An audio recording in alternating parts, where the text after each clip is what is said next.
delighted to have so many children here today who are all born in the fourth quarter of the year.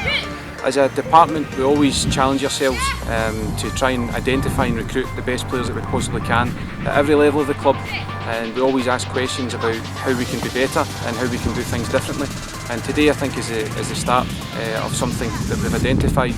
There's been a number of academic studies done on something called the relative age effect, and it appears across Europe in many different team sports that there is a bias towards players who are born in the first 3 quarters of the year, and those who are born in the final quarter of the year don't seem to have the same opportunities to get on a talent pathway.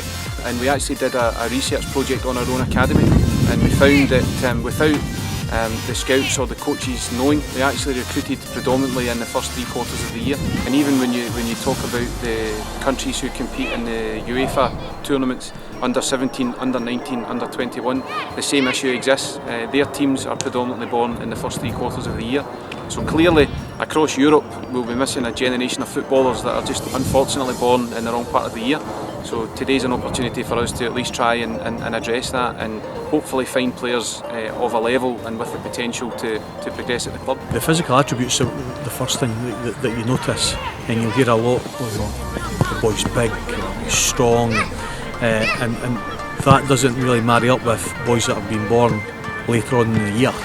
He's a 2007, and I can see myself, kids in his team that are more physically developed, and they sometimes stick out more in games because of that. But there is still technical players within these teams that do stick out, and it's just being in a position where you can get people maybe to identify, the technical aspects that these players are showing, sometimes rather than looking at the physical aspects first.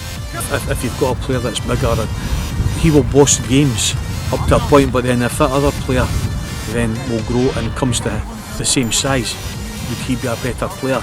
If the answer to that is yes, then you should give him a wee bit extra time and opportunity.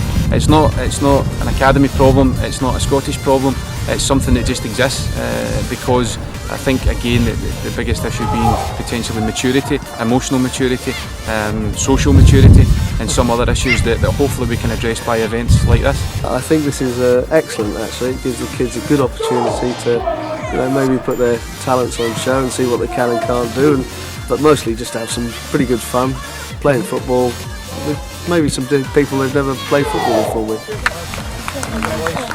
Alright guys, thank you very much, well done.